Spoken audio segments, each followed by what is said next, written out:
Hello दोस्तों, आप सभी का एक नए वीडियो में स्वागत है। और दोस्तों, आज हम लोग एक इंटरेस्टिंग स्टोरी लिखने जा रहे हैं। तो आज का वीडियो काफी नॉलेजेबल है। आप लोग सभी इस वीडियो को पूरा जरूर देखेंगे। मैं आप लोगों को एक एक रूल बताऊंगा, आप लोगों को कोई दिक्कत नहीं होगी। So without wasting much time, let's get started now. एक बरगद का पेड़ था। तो दोस्तों, जनरली इस तरह के सेंटेंस को हम लोग देयर से शुरू करते हैं। जैसे एक राजा था, देयर वॉज अ किंग। एक लड़का था, देयर वॉज अ बॉय। एक पेड़ था, देयर वॉज अ ट्री। तो यहां पर लिखेंगे there was a banyan tree.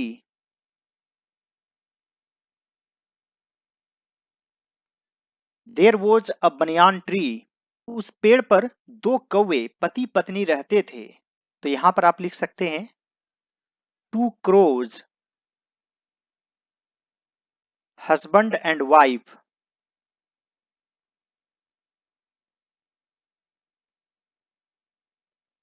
Lived on that tree.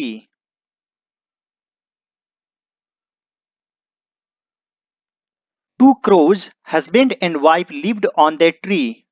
उन्होंने उस पर एक अच्छा घोंसला बना लिया था। तो दोस्तों, इसे आप पास्ट परफेक्ट में लिख सकते हैं। सबसे पहले सब्जेक्ट, फिर हैड, फिर वर्ब थ्री और फिर ऑब्जेक्ट। उन्होंने यानी कि they had built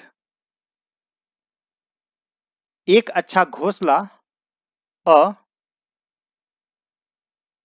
good nest. यहां पर नाइस लिखना और भी अच्छा रहेगा। They had built a nice nest, उस पर, ऑन दैट या फिर on the tree. They had built a nice nest on the tree. लेकिन उनकी एक समस्या थी। But they had a problem. But they had a problem. उसी पेड़ के नीचे एक खोखले में एक काला कोबरा रहता था। तो यहां पर लिखेंगे in the hollow of the same tree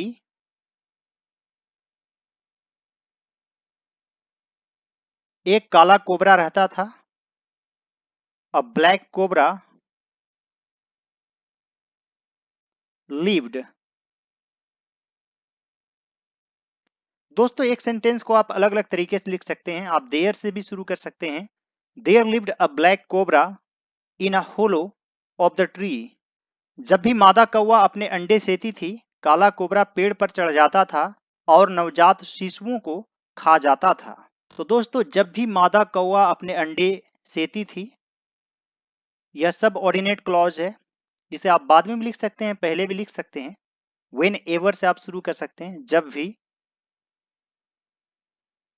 और इस क्लॉज को आप बाद में भी लिख सकते हैं। काला कोबरा पेड़ पर चढ़ जाता था। इस तरीके के सेंटेंस में आप वुड का यूज कर सकते हैं। यहां पर लिखेंगे द ब्लैक कोबरा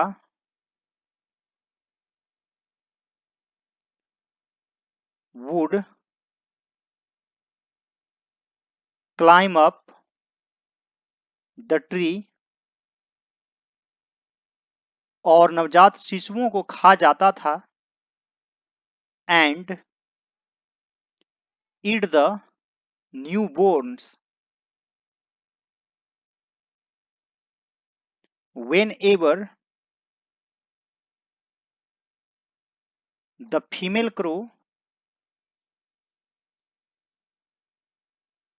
अंडे सेना यानी कि हैच। तो यहां पर हो जाएगा hatched her eggs. The black cobra would climb up the tree and eat the newborns whenever the female crow hatched her eggs. Whenever the female crow hatched her eggs. आप whenever से भी शुरू कर सकते हैं। Whenever the female crow hatched her eggs, the black cobra would climb up the tree and eat the newborns. नजदीक में ही एक सियार रहता था। नजदीक में इसके लिए आप लिख सकते हैं नियर बाय। तो यहां पर लिखेंगे There also lived a jackal,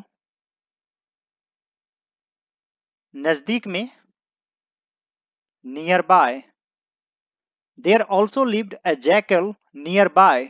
वे उसके पास उनकी सलाह लेने गए। तो यह भी है सिंपल पास्ट टेंस। इसमें दो वर्ब है, एक है जाना, एक है सलाह लेना, यानी कि टेक एडवाइस। तो यहां पर लिखेंगे दे वेंट टू हिम, यानी कि उसके पास गए। दोस्तों यहां पर अभी हम लोग ही, शी, दे का यूज करेंगे। जानवरों को भी इंसान मान लेते हैं स्टोरी में, क्योंकि वे भी इंसान की तरह ही बोलते हैं। नहीं तो जनरली दोस्तों हम लोग छोटे पक्षियों के लिए, जानवरों के लिए इट का भी यूज करते हैं। They went to him to take his advice. They went to him to take his advice. सियार ने कहा, कृपया हार मत मानो। The jackal said,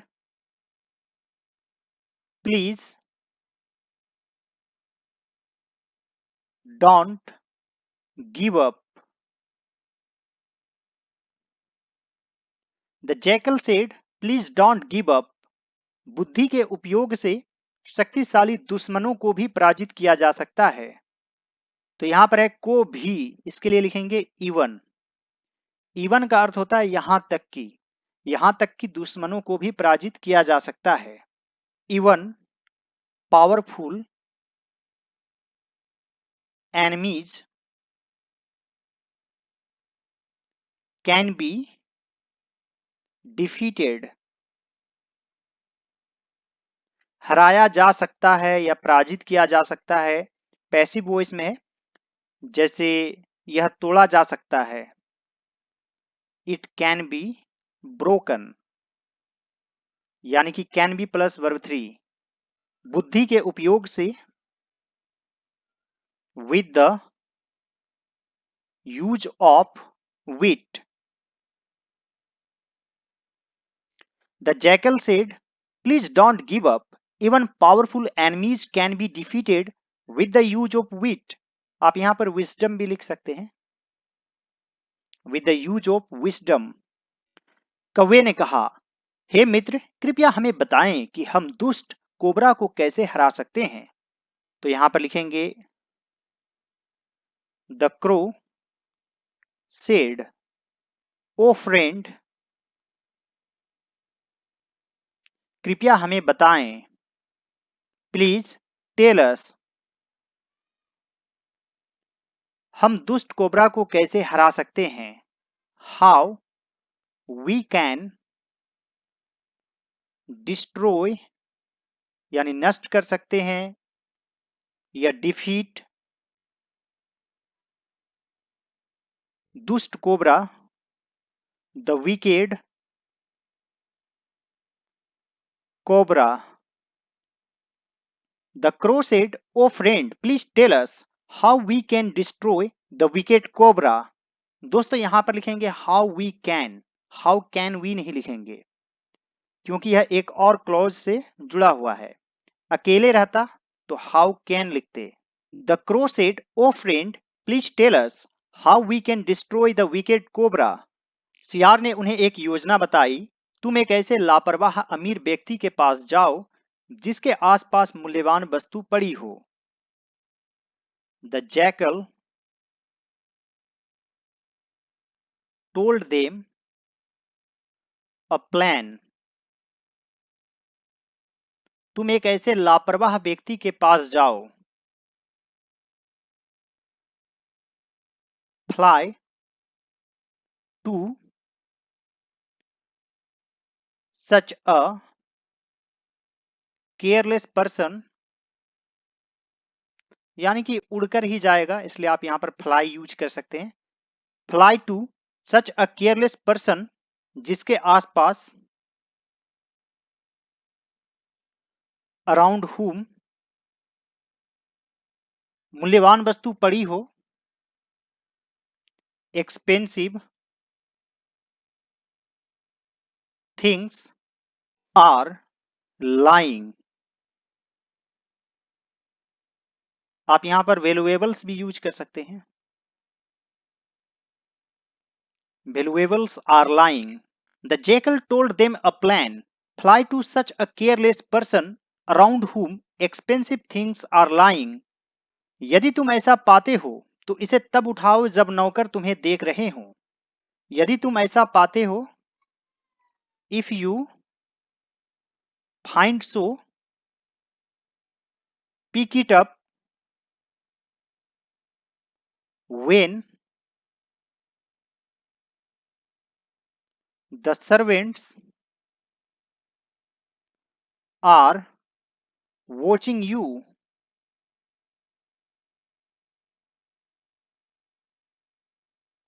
If you find so, pick it up when the servants are watching you. उसने जारी रखा। He continued. तुम्हें धीरे धीरे उड़ने की जरूरत होगी। You will need to fly slowly, ताकि नौकर तुम्हारा पीछा कर सके। So that the servants can follow you.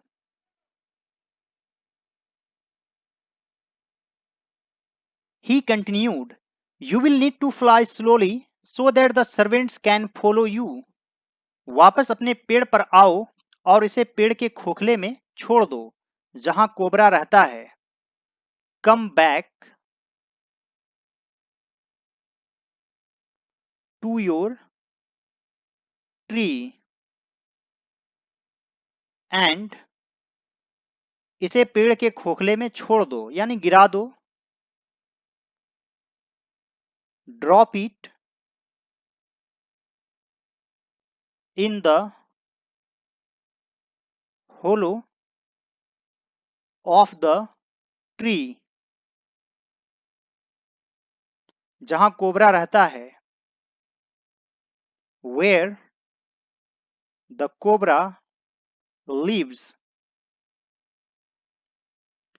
यह सिंपल प्रेजेंट टेंस में है। Come back to your tree and drop it in the hollow of the tree where the cobra lives. जब नौकर पहुंचेंगे तो कोबरा को मार डालेंगे। When the servants reach there,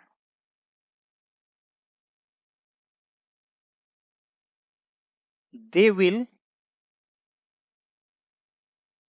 kill the cobra. When the servants reach there, they will kill the cobra. कौवे ने एक झील में धनी महिलाओं को तैरते हुए देखा। The crows saw. कौवे ने देखा धनी महिलाओं को तैरते हुए। Some wealthy women swimming. यानी कि कुछ धनी महिलाओं को तैरते हुए एक झील में।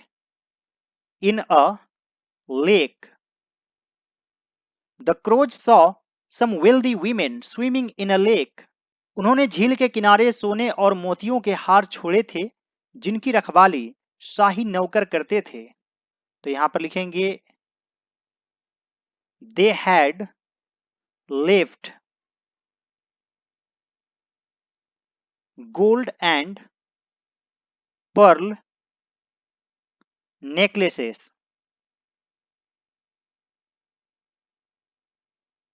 जिनकी रखवाली शाही नौकर करते थे। तो यहां पर लिखेंगे which were guarded, यानी कि जिनकी रखवाली की जाती थी। पैसिव वॉइस में भी आप लिख सकते हैं by royal servants. They had left gold and pearl necklaces which were guarded by royal servants. मादा कौवा तेजी से नीचे आई और अपनी चोंच में एक बड़ा सा हार उठा लिया। जल्दी से नीचे आना, इसे इंग्लिश में कहते हैं स्वूप डाउन। खासतौर से पक्षियों के लिए यूज होता है, जैसे झपट्टा मारने के लिए नीचे उतरते हैं अचानक। तो यहां पर लिखेंगे the female crow swooped down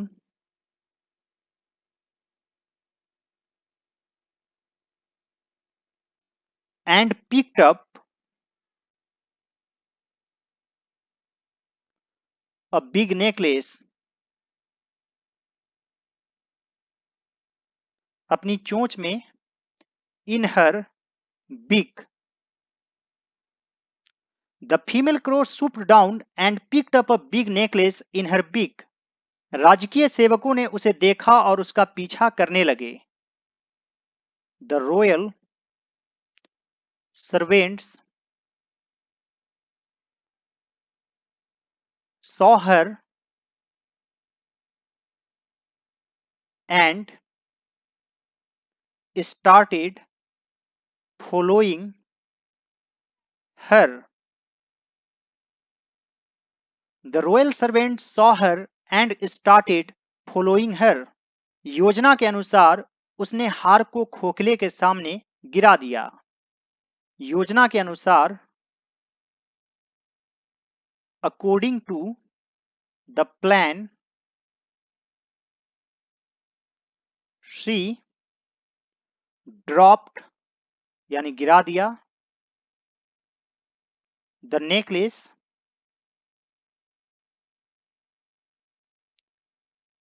खोखले के सामने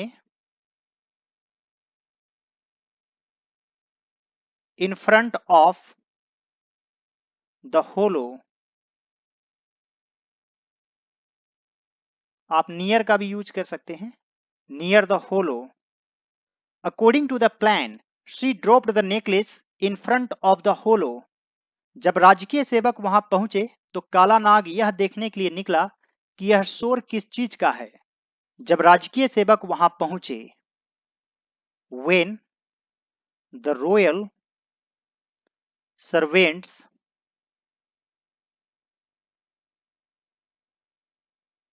arrived there। काला नाग यह देखने के लिए निकला कि यह शोर किस चीज का है। The black cobra came out यानी बाहर निकला। खोखला से तो आप लिख सकते हैं of the hollow.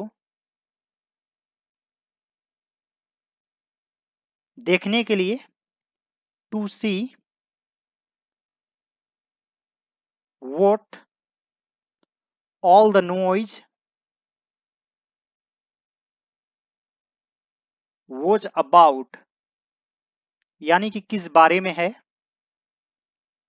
When the royal servants arrived there, the black cobra came out of the hollow to see what all the noise was about। जैसे ही काला कोबरा बाहर निकला, as soon as the black cobra came out, शाही नौकरों ने उसे डंडे से मार दिया। The royal servants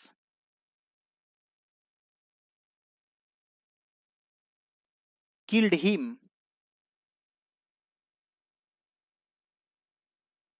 with sticks और हार वापस ले लिया। And took the necklace back। As soon as the black cobra came out, the royal servants killed him with sticks and took the necklace back। तो दोस्तों यह काफी इंटरेस्टिंग स्टोरी थी। आई होप आप लोगों को अच्छा लगा होगा। दोस्तों इस तरह के वीडियो बनाने में काफी मेहनत लगता है और उम्मीद करता हूं कि आप बहुत सारे इंग्लिश वर्ड सीखे होंगे। दोस्तों आप लोगों से रिक्वेस्ट है कि इस तरह से मैंने जितने वीडियोज बनाए हैं सभी वीडियोज को बारी बारी से जरूर देखेंगे तो आपकी इंग्लिश जरूर इंप्रूव होगी। All right friends, Thanks for watching. Have a great day.